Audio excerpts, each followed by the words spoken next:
Good afternoon, everyone. Welcome to Genealogy Adventures. I'm Brian Sheffy. And I'm Donya Williams. I think we're online. I don't know what just happened, but if y'all could see us, let me know because I don't know. The thing didn't play on my end or anything. I played on mine. It It did? froze. It froze, but it played. It's saying that it's 10 people. Can you hear me? You can hear me just fine. I can hear you just fine. I can. Because it's saying that we got folks in comments, but none of the comments have popped up. So I don't know. But we're gonna We show got must go on. show must go on. Show must go on. I'm not seeing comments either. So if you do post comments, I'm just really, really sorry. We're not seeing them at the moment. Oh, here they Oh, go. Here they go. there's one. Thank you. Oh, Anyway, now they're just like popping up. Hi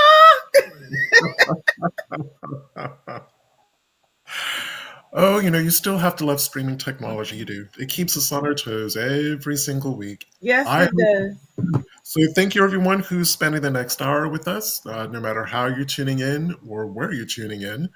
Um, and we hope that wherever you are, it's as beautiful a day as it is on the East Coast. Yeah, it's nice. I'm not a cold person though. I'm like a in between. And I Yeah, must admit this fall has been absolutely gorgeous. yeah, it has. It is. It is. Yeah. You like things temperate. Yes. Um, although shout out to any of our viewers in Northern California. And I guess Lower Washington State. Y'all have been going through it with the rain, so I hope you and your family and loved ones are all okay because Yeah. they've had a crazy amount of rain. I'm gonna be honest with you. I know nothing because I don't cut my TV on anymore. It's Blame blame the election. probably for the best, but yeah, Northern California is getting hit hard with some crazy amounts of rain. Oh my So goodness. we have what we hope is going to be a really good show for you. Again, keeping trucking with the old genealogy and researching theme. I talk about these tools quite a bit, and so does Donya, and we thought we'd actually do a show really diving into some really, really superb tools on FamilySearch. For those of you who aren't familiar with it, it's FamilySearch.org. You can kind of think of them as the free version of Ancestry. And the thing that I love about this site is it just has amazing record sets. Donnie and we're still chatting about what the overlap is in terms of records between FamilySearch and Ancestry, because I'm going to admit I find it really difficult to find land deeds or property deeds on Ancestry. Yeah, I'm in a position where there's certain ways like you have to go and find the and now I can't remember, but you have to go into Ancestry and actually like give keywords of the data set, whatever it is that you're looking for, and see if it pops up. Then if it pops up, then you need to search the actual record. So it's almost like going back to when your new census records pops up and you go on that little side search and you're Mhm. putting in the info, you're typing in the information from there. Yeah. That's what's going on. So And I will also admit that sometimes the data sets, or if you want to think about them, the mini databases, where the records are, what they're called doesn't necessarily make sense to me, or at least the way right. that my mind works. Like the Edgefield slave deed book, I always have to go on Google to type in Edgefield slave deeds, ancestry to get the link to be able to go straight into it because I can never remember where that one's actually stored. But we're not. It's probably because you're saying slave deed. It's the slave records of Edgefield County. If you type that in, it But I pops right up. I'll give it a go. Yeah. I've never been able to find it that way, but we are not talking about ancestry today. We are not. No, we're not. Shall I go into share screen mode? Yeah, if you can you? Yeah, I believe I can. Share screen. Share my window. Oops. Share entire screen. There we go. And can you see FamilySearch now? Yeah, I pulled it up. Okay, great. So we are going to talk about FamilySearch's full text search, which is what you see on the screen. Here's the URL. Unfortunately, there's no easy way to find this on FamilySearch. It's still in kind of testing mode, so it's not part of the main site just yet. But you can get to it by familysearch.org/labs. LAB, S for sugar. L for Larry, A for Alpha, B for Brian, S for sugar. Uh, then you're going to see a whole bunch of things that uh, FamilySearch is working on. We are going to go here, full text. Go to and you click on this. Go to experiment.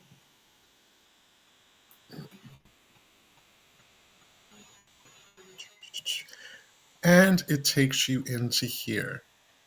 Now, this would actually be a great service if other sites that have records did something very similar.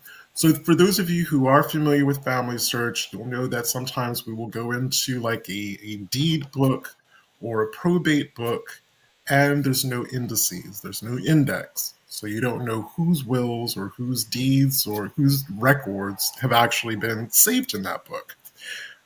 And for those of you who remember that, you know you have to do an image by image search in the hope that the record that you're looking for is actually on that uh, digital roll.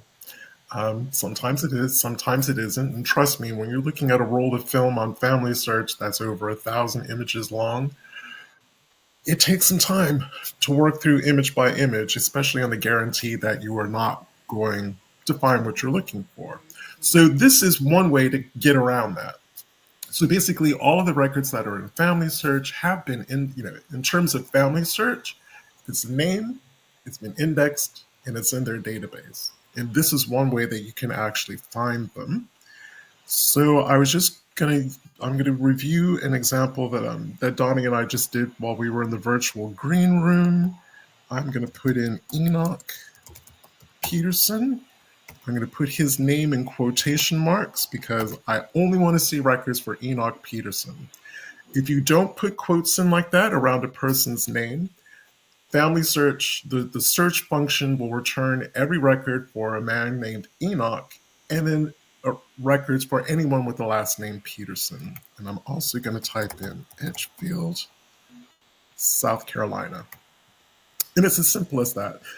Now, I'll give you another example where I'll show you where you can put in things like keywords and a year range. But for now, Enoch Peterson, distinctive name, especially for the time period that we're going to be looking at.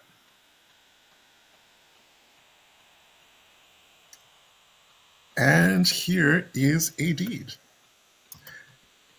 Now, I thought I had found most of the records relating to Enoch Peterson, so this came as a revelation. Had never seen any reference to this deed in any way, shape, or form, yet here it is.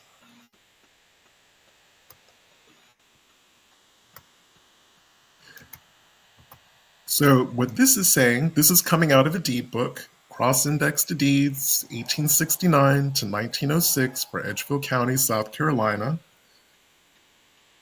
You have the year of record, 1869. You have the grantee, last name, first name, grantor.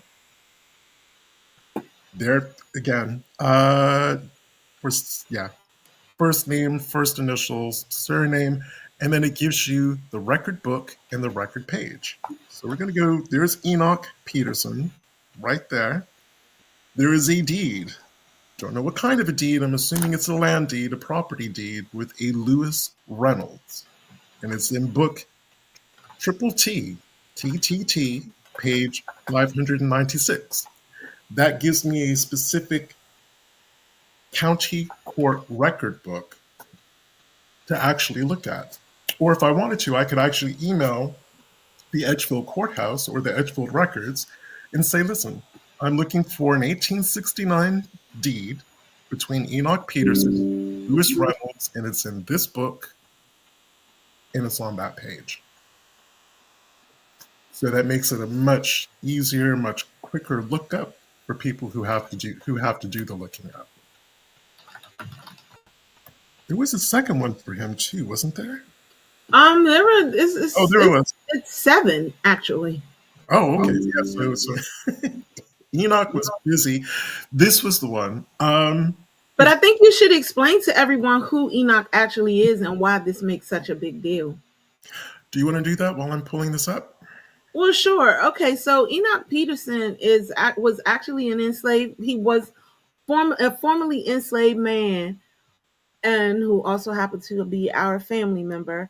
And he ended up putting himself back into slavery to purchase the land that the church, Springfield Baptist Church, sits on now in the Edgefield area. Um, on that particular record, which Brian can't get to, it states that he is an indentured slave. Why is it an indentured slave? Because it's after slavery ended. So Enoch was actually thought of as an important person in the Edgefield area. He was so important that he actually got a obituary in 1909. He did. So he was somewhat well known. So to know that these particular deeds and records and they exist, this helps a lot of the Peterson families learn more about who they are, where they came from, why they are the way they are, so on and so forth. So this is another deed between an Alex Hollingsworth. So he's the person doing the selling. These are the people doing the buying. There's a Miles Holloway. Donnie and I are both Holloways. Holloways are family members of ours, as is Miles. Not a direct ancestor to me, but he is, I believe, a brother to my Holloway ancestor. And there's Enoch Peterson again. And there's County Court Book 11, page 673. So I guess the best thing about this is that getting these sources, knowing where they are, because the one thing is that these particular sources and giving you the book numbers and everything, there's more to it. There's more paperwork. There's a lot more records to read that's attached to it that may not be up here. They may be giving you just pieces of it. And having that information, we can now go to Edgefield and say, hey, this is the book that I want. This is what I'm looking for. This is the page. I'm going to do another example, a little slightly more complex. I'm going to put in Whitfield Brooks. Same place. This time, I'm going to type in the words inventory, comma, and again, we have to use the language that was being used at the time. So please don't be jarred by the next word that's coming up, because that is how enslaved people would have been referenced in any papers dealing with Whitfield Brooks. What did it say? Because I couldn't see it. Oh, Negro. You would put in Negro. I wish somebody would say something. Oh, okay, I'm going to stop. And this is why I said we have to use the language that they used at the time. The said Whitfield Brooks the following Negro. So I don't even know whose deed this is. Well, I'm going to have to make my screen bigger for this one.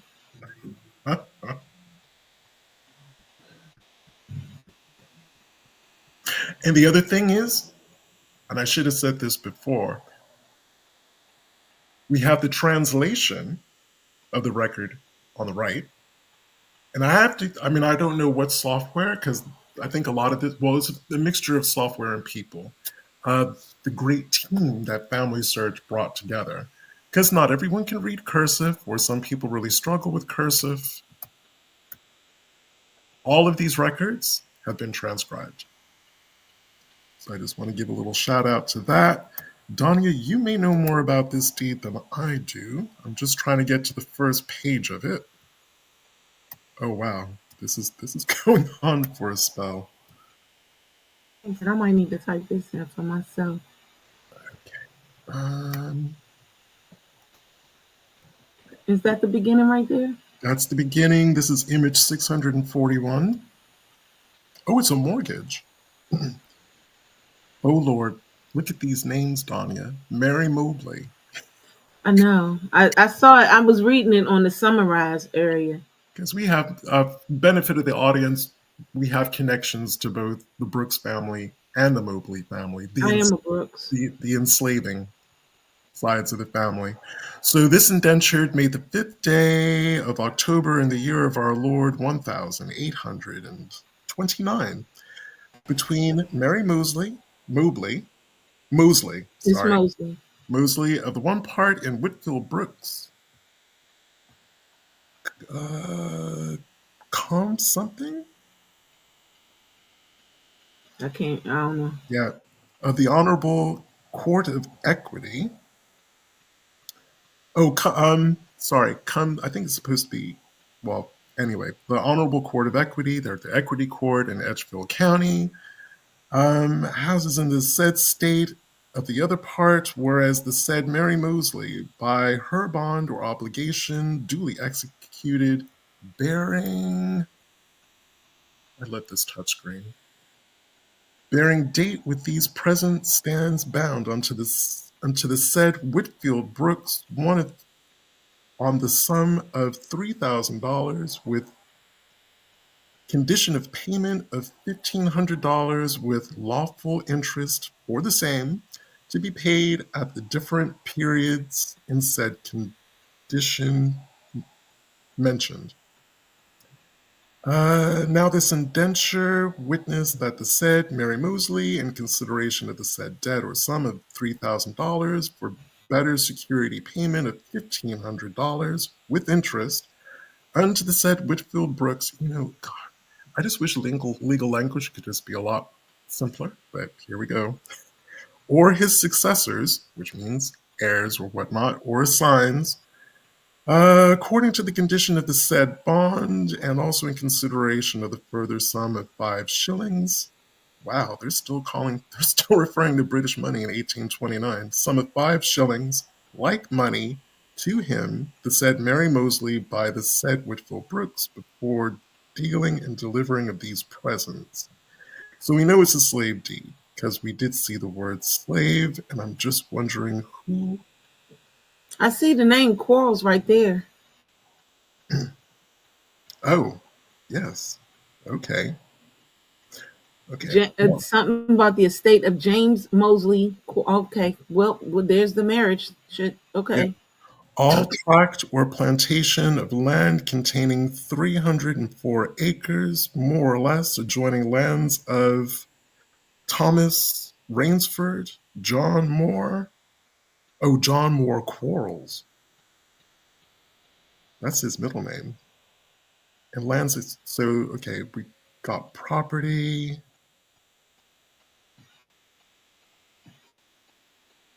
I'm not reading this whole thing. No, please don't. We're just looking for some names. Okay. It doesn't look like it's given.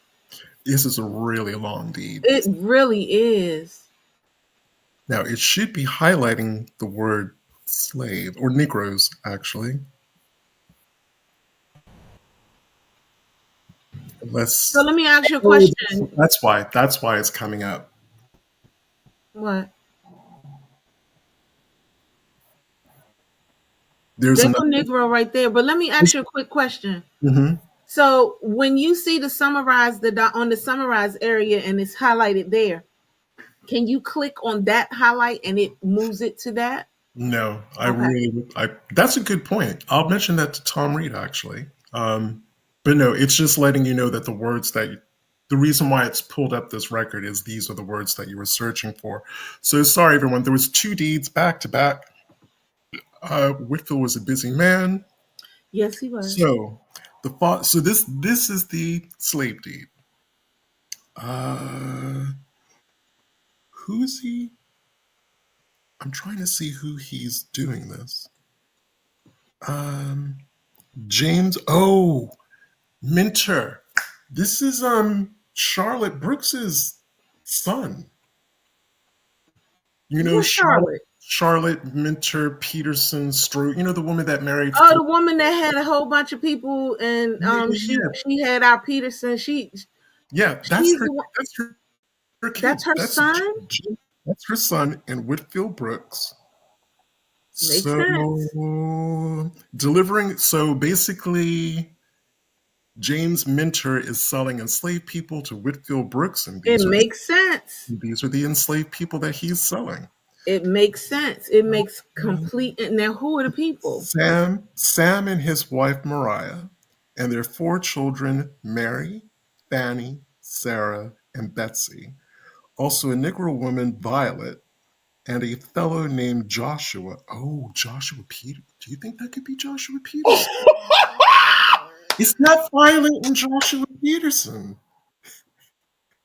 To hold and have the said Negro slaves to the said Whitfield Brooks, his heirs, executors, and administrators, and blah, blah, Oh blah. my.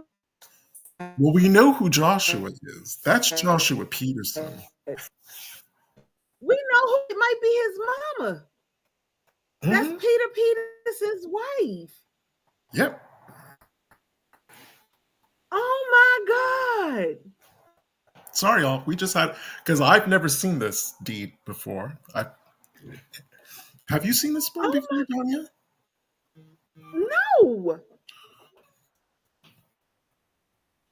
This makes so much sense. It does indeed. It makes so much sense.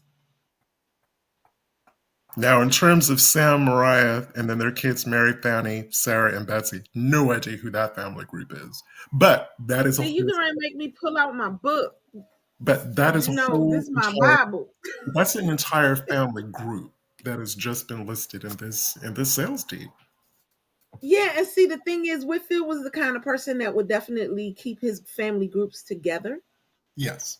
because he did that, and they did that at the in the 1850 slave record before he died, and they so wow, that's amazing. Okay, okay, I Okay. see you. I So see you. this is the main reason why I love this specific tool on FamilySearch, because I've been finding documents and records that as a professional genealogist I've been looking for the better part of 20 years. Wow. Never been able to find them. I just Yeah. typed in some information here and bam, got it. I'm going to give you an example. This is on my dad's side of the family. So he was James Lowry White. He is Virginia.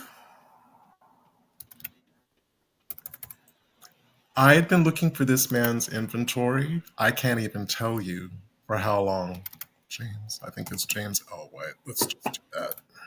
While Brian is looking for that, we would love for you guys, if whether you're on YouTube or Facebook, to like, subscribe, share. Make sure you do those things to push and move our show further. Even though we are on TV, we do like to continue to expand our reach into the internet world as well. And we appreciate everything that you guys do. So, to give you a very short synopsis about who Colonel James Lowry White was, he was my four or fifth times great grandfather. He was one of the wealthiest men in the United States in his lifetime. The man was basically a billionaire, and it was all through slavery. He had plantations in Kentucky. He had them in Kentucky, Virginia, North Carolina, Alabama, Mississippi. All told, when he died, he had just over 1,800 enslaved people spread out between all of his plantations. He died intestate, which is kind of stunning, given he was a very busy businessman. He had lead mines, gold mines, saltpeter mines, you name it, he was into it. He died without a will. And then his heirs fought over his estate for 3 generations. Long story short, The lawyers got the money. That's basically the people who got paid out. But I knew he was a large scale enslaver. Part of my Sheffy family was enslaved by him. Um, and I wanted to know, and as anyone who does enslaved genealogy knows, to find out more about our enslaved ancestors, you got to get those slavery related records. Couldn't find them. Full text search became a thing on FamilySearch, typed in this man's name just like I did it here.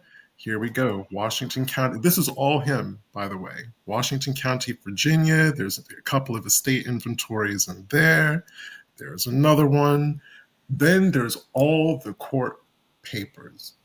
Donya, I actually had to sit and read through almost 600 pages. Yeah, no, not today. Get over 1,800 enslaved people. Because I haven't even started this beyond kin methodology tree just for him. It's going to be a separate tree because he had so many enslaved people to stand any chance of them. And do you know I got all of his inventories except for the one in Wythe County, Virginia, in Smith County, Virginia. Those are the Wow. only two that I cannot find. Got all the other ones. But again, none of these records are actually held in Virginia. Well, actually, no, that's a lie. Some of them are actually held at the Library of Virginia in Charlottesville, but they're in a box. They're not digitized. They're not even a microfilm. You have to go to Charlottesville, go to the Library of Virginia, and go through all of the boxes. The other massive part of his papers are in Huntsville, Alabama. Is the other place where they are. Neither place is convenient for me to get to, which is why I never had them. Now, except for those two missing inventories, I have everything else. And it's just amazing. And again, I just got that by putting in someone's name, putting it in quotes, putting the specific document that I'm looking for in an inventory, and then the state where it would be.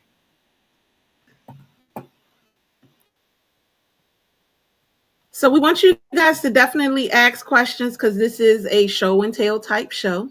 And maybe if you needed somebody to, who are you looking for? Let's see if we can find them here or something like that for you today. And then that way you'll know how to actually go back and go and find them for yourself. Now, I'm not saying we, doing full blown research on the show today because that's not what we're doing. But in the same instance, being able to, give you guys a guidance on the direction that you should go is what we're here for. So this is like a free show today.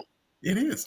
And the other thing that I really love about this is right here in this blue box, FamilySearch is giving you really excellent tips about how to get the most out of this database by using really good search methodology. Because you can imagine, typing in a name like Walter Jones or Mary Jones, you're going to get just a billion of them. So they're trying to give people suggestions about how you can actually filter the majority of the ones that aren't going to be applicable to you out. So you can see, use quotation marks, for example, Henry Jones, which is exactly what I did up here.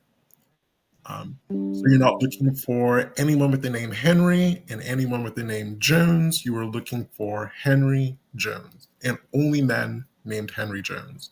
Now, unfortunately, if your ancestor all signed his documents Harry Jones, you would need to do a second search under Harry. If you're going to use the quotation marks like this, you would do a first search on Henry Jones and then a second search using Harry Jones. Include a specific word or phrase. Use the plus symbol. So I could have used James White plus his wife,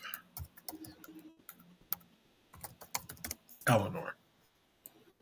So this would look for him, and then any inventory or a deed. This would probably make more sense if I typed in deed, common mortgage. That would look for deeds and mortgages, documents that have the word deed or mortgage in it for James L. White plus his wife Eleanor. Again, a really simple and really effective way to filter out extraneous or superfluous kind of search engine results for you. Uh, Now,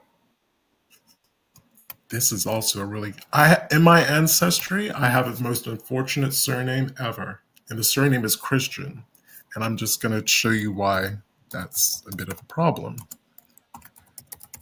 Every time I do a Christian family search, I get Christian religion subjects, Christian church, information about the history of Christianity, which is great, wonderful, but I'm looking for a human being. I'm looking for a family, not the religion.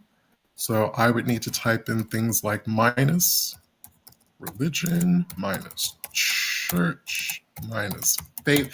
There's about 20 dash word things that I have to pull in just to pull records for a person with the Christian name and not records or information about the Christian faith. Um, Now I could also do, what would be a good one? Whitfield Brooks. The way the Whitfield is just meshing with all of these daggone names that's in our family, it's almost irritating. No, like seriously, cartilages. That one, the first one that you read out to us, you do know that we're not sure if Martha's sister's name was Mariah or Maria. Yeah, that's true. And guess what? They had a sister named Sarah. That might have been That my might have been that. family. Yeah, that might have been your family. That actually may have been my family. So this is just like really yeah, those could have been Martha's sisters. Yeah.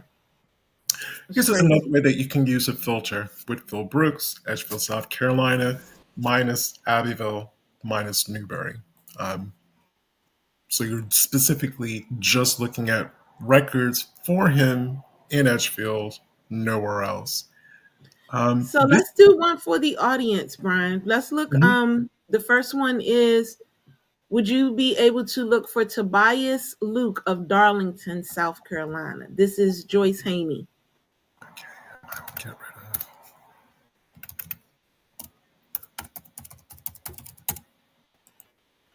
Nope, not New South Wales, Darlington.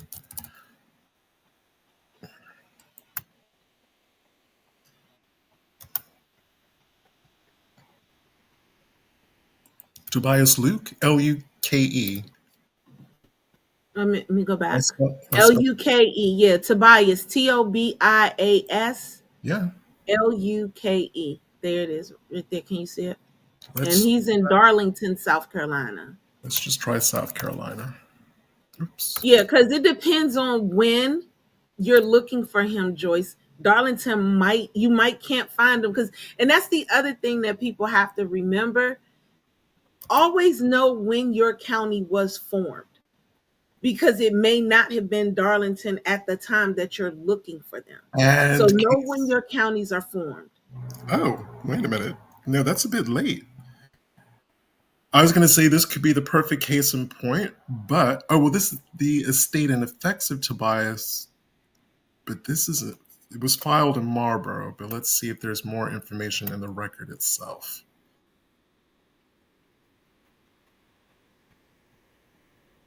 Any day now.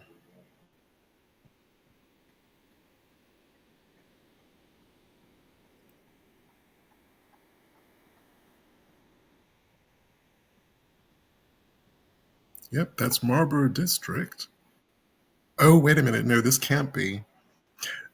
FamilySearch sometimes throws up this strangeness. The century that it puts on the record is wrong from the actual date of the record itself. So here we have a William Easterling, whereas Reese Luke of said district has made suit to me to grant him letters of administration of the estate and effects of Tobias Luke, late of said district, deceased.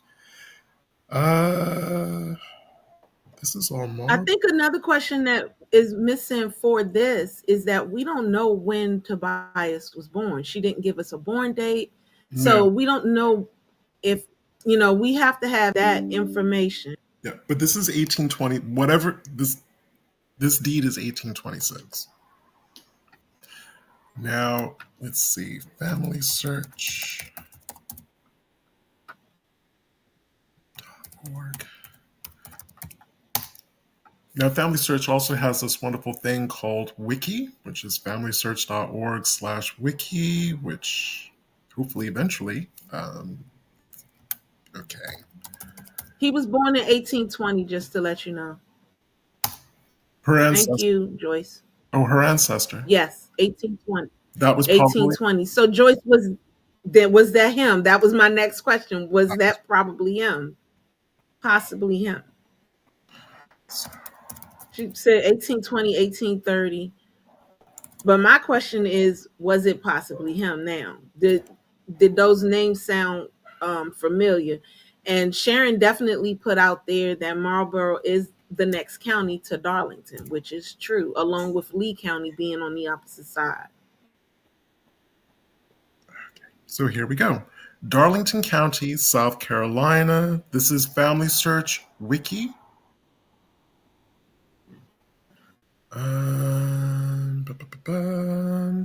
So, a courthouse fire on the 19th of March, 1806, destroyed most of Darlington County's records, with the exception of early probate files. So yeah, I'm going to say if you're doing colonial era research in Darlington, you may have to look elsewhere or for copies of those documents. But okay, parent counties created from Cheras. I never know how to pronounce that district. 1785, county seat Darlington. So let's hit one that we don't normally do because we're always in South and North Carolina. Let's go to Sandra Abram. She has a Caroline Wash in Lamar County, Texas. Please give the year that you think they were born so we know that we have the right, that we, have a right. Oh, she gave it. Born about 1857. Where in Texas? Paris, Okay. Lamar County, Texas. You know what? I'm going to do just Lamar.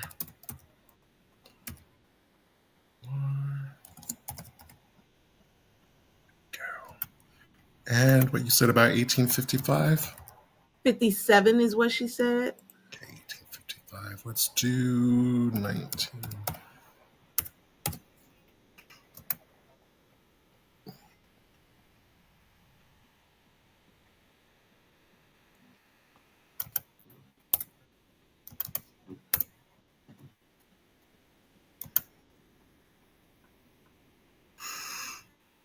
Okay, let's.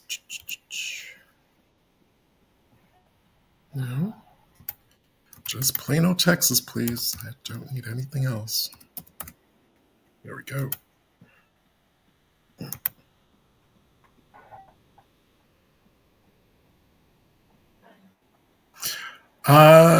Does the name Harry Nash mean anything to you? Have you seen that name? Sandra, you could just respond in the comments. Does the name Harry Nash mean anything to you? And I'll do our buddy who's been with us from the very beginning, Lacrissa. I'll do a search for her while we're waiting to hear from there. Lacrissa, she says she's been looking for Arena, Washington. Only thing I know about her is my great great great grandmother states they were in North Carolina in 1843. So I guess I would look for her in North Carolina. You don't know what part of North Carolina, just North Carolina. Um, First of all, that name. Like I said, it could be Arena, it could be Rena, Rena, or Rena with an O. Again, Yeah, but in South Carolina, I think we actually have an Arena Wash. I doesn't ring remember seeing that name for some reason, but I'm doing it now.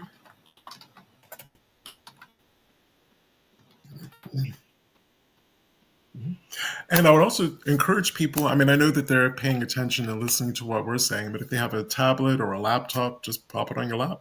Go to FamilySearch, and look things up in real time. And unfortunately, I got no results for Arena, Washington.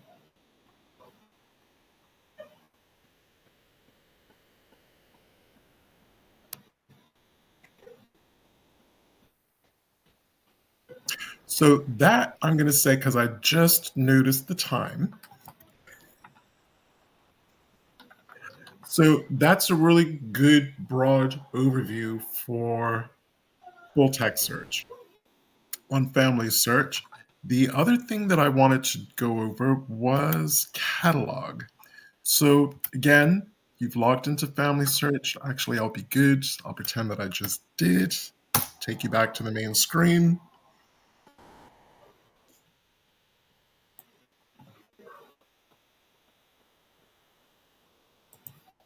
There we go. You want to click on search. Now, records brings up a screen that I'm sure any of you who've used FamilySearch are familiar with. Looks very much like Ancestry's main kind of general search function. Works pretty much the same way, very recognizable. This, if you do it in FamilySearch, and I'm guessing like Ancestry, only really brings up a small percentage of the records that are actually held. What you really want to do is go all the way down here to catalog.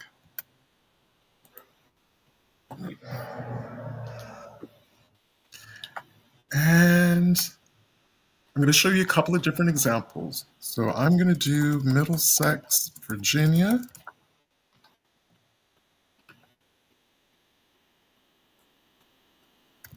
Or what is this? I can never remember.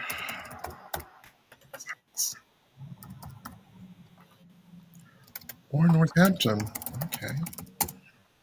There we go. So what are we on now? We're on the catalog search. Catalog, yeah. So you type in the state name, comma, space, county. You don't have to put in county, just type the name of the county. So this is telling us all of the data sets and records that FamilySearch holds for Northampton County, Virginia. So their biographies. I'm going to say if you're African American, the likelihood, these tend to be pretty old biographies. My folks aren't going to be in there. There's information about cemeteries. Sometimes there's African American cemeteries information in there. FamilySearch has fewer census records in some instances than Ancestry does. So for 1850, 1870 is represented here. Church records. This is where we start to find Black births, both free people of color and enslaved people. Now, if you see something like this, the author, this is a book. And the likelihood that this book is going to be available, it's 50-50. You just have to take a look. Oh, and there is. So it gives you some information about the book. It's written in 1949. It gives you the author. And remember, because we're all supposed to be referencing and sourcing and citing our work and our research, this is all the stuff you need to be able to cite your resource if you were to find something of use in this book. And there it is. I'm not going to get into the book. Just to show you an example, these are the ones that I tend to go to first. So this is a private author. She's written this book, released it for sale. Same with Howard Mackey, and I suppose these are other people. This is actually coming from the county. You see something, vestry book, year spread, and in brackets, the actual name of the county. This is a county level document or county level records. This came from the county, not from someone else.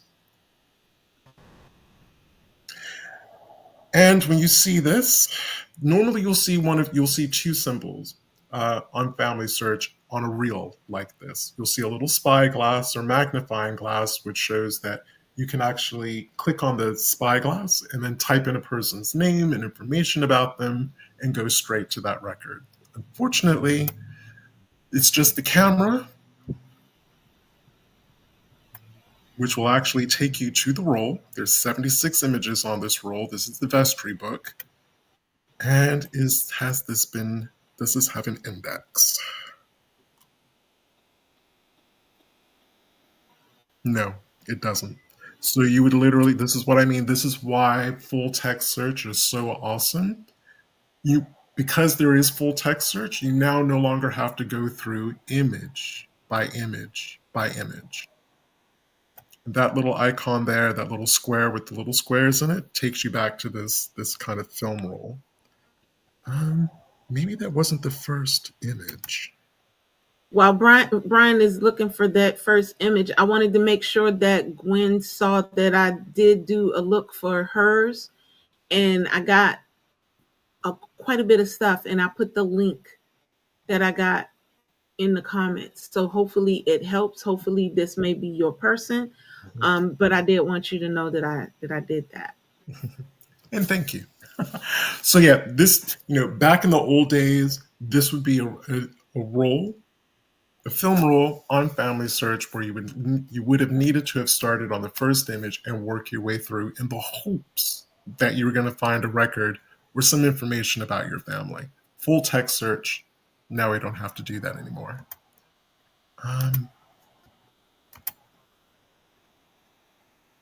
Let's go back.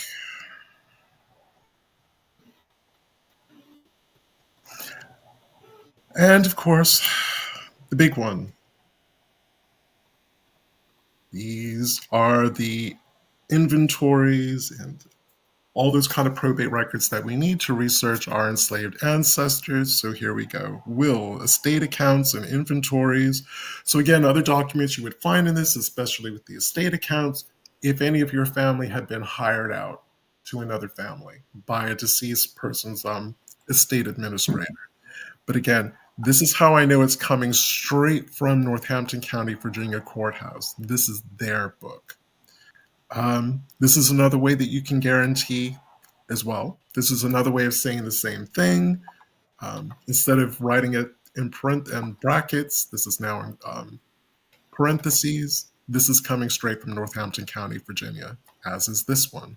So we can see we can get will books from 1632 to roughly 1973. There are order and minute books from 1655 to 1904. Again, that is coming straight from the county. Let me see if they've been digitized, though. Some of these records, you can only go into a family history center to be able to get them. And I also want to remind people that the other thing is never, just because this seems like it's like really easy and it gives you a lot, please remember name spellings. For example, I just did a quick look for William Yarbrough West for DG, and nothing came up, but his name can be spelled so many different ways. And it could be that might be the issue, that they might not pop up. Name problems, name issues are bad during that time. Like, I don't care what it is. Yeah. It's bad. So don't automatically give up if you don't get a result right away. Flip that name, fix that name, going in different directions. Try to do that search like that, because name issues, when you can't find somebody, 9 times out of 10 it's because of their name. Like, one that still gives me grief to this day is a woman's name. It can either be Darkis, Darkiss, or Dorcas, Dorcas. Seen the same woman's name spelled both ways, and it's definitely her. And I've seen it in more than one instance. And again, it's it's the accents, that people were speaking, and whether or not the person who was doing the writing was familiar with that accent or even how to spell that name. So it's Yeah, I was getting ready to say, and don't forget, they just didn't have the knowledge. they, You know, mhm. there's always that part of just not having the knowledge. Phonics was a big thing. That's why they used to teach it to us. You spell the word the way it sounds, and that was it. So that's how it went about. It's again, name issues when you can't find somebody, even if it's an easy name and you can't find anyone, that's a name issue. When that person just doesn't appear and they should, it's a name issue. Now, and that's really good advice, Donnie, and thank you for saying that, because I've even seen something that should have been it should have been the easiest name in the world to spell: Silas, Silas. It's in the Bible, Silas. Why was I seeing Silas spelled Cylus? Because that's one of the ways that they are spelled. But we're coming to a close. Okay, Uh, do I have huh? time?